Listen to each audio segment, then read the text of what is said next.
Salam, hər vaxtınız xeyir olsun dəyərli izləyicilər. Bugünkü videomda əsl toyuq ləvəngisini ən asan üsulla necə hazırlanır, onu sizinlə bölüşmək istəyirəm. Keçək ləvəngimizin hazırlanmasına. Mən ləvəngini kürədə bişirirəm və bişirəcəyim toyuğu isə əvvəldən yumuşam, təmizləmişəm. İndi isə bəzi artıq hissələrini kəsib çıxardacağım. Biz ləvəngini balıqla da hazırlayırıq. Balıq ləvəngisini də çox sevirik. İnşallah növbəti videolarımda sizinlə hazırlayıb paylaşacağım. Artıq hissələri kəsdikdən sonra toyuğun sinə tərəfindəki dərini bu formada ayırıram. Ətindən və kəsiklər atıram. Bu cürə edəndə ləvəngi çox dadlı çıxır.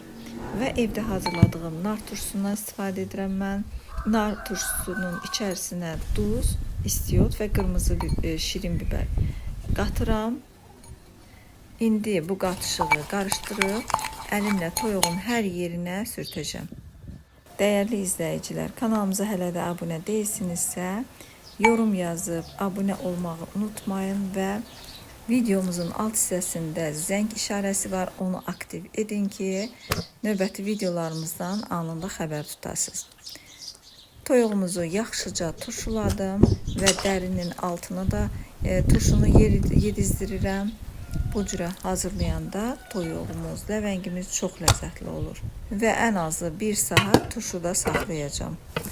Əgər vaxtınız varsa, axşamdan hazırlayın. Toyuğu bu cürə səhər ləvəngisini içinə yerləşdirib bişirin. Ona qədər toyuğumuzun içinə dolduracağımız ləvəngini hazırlayıram. Bunun üçün qozu mən bu formada əzirəm.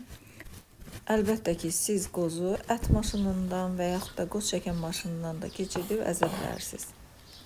Həmişə olduğu kimi mən ləvəngiyə qırmızı soğan istifadə edirəm.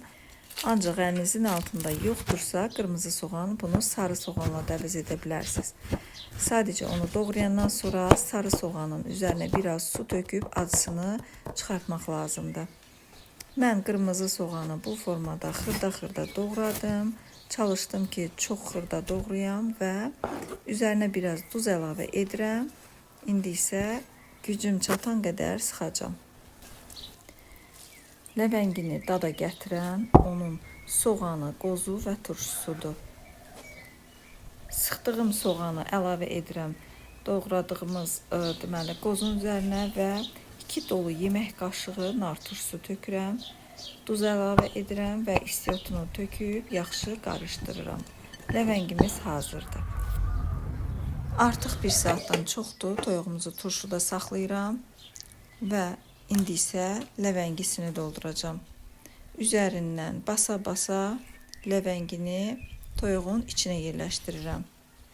Mən ailə üzvlərimizə görə biraz böyük toyuqdan istifadə edirəm və elə hazırladığım ləvənginin demək olar ki, hamısını toyuğun içinə yerləşdirdim. 1-2 qaşıq ləvəngim qaldı. Onu isə dondurucuda buzluğa atacağım. Növbəti dəfə ləvəngi hazırlayanda isə yenə də onu çıxardıb istifadə edəcəm. İndi isə toyuğun üzərini biraz da qalan turşumla turşulayıram və ayaqlarını isə bu formada bağladım. Bir az da su tökürəm ki, yavaş-yavaş buğulansın və buğunda bişsin. Qazı da çox aşağı edəcəm ki, toyuq yavaş-yavaş bişsin.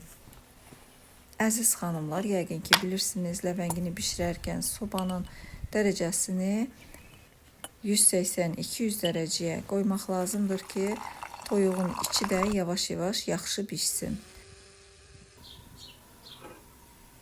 Mən toyuğun iç hissəsindən kəsiklər atdım, ancaq o kəsiklər olmayanda toyuğu çıxardıb üzərini bıçağın ucu ilə deşmək lazımdır ki, ətli yerləri, qalın hissələri yaxşı bişsin.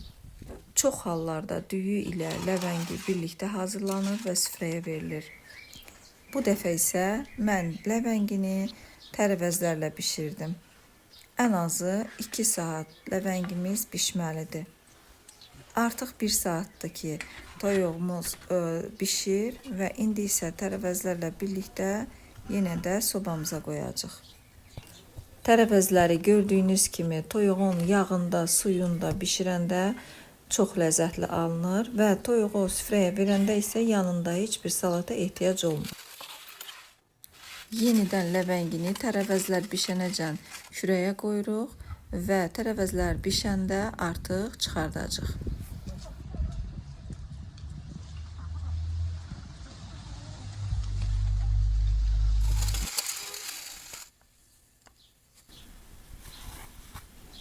Artıq tərəvəzlərimiz də toyuğumuz da çox qəşəng bişdi. İndi isə mən kəsib toyuğumuzu, ləvəngisini sizə göstərmək istəyirəm.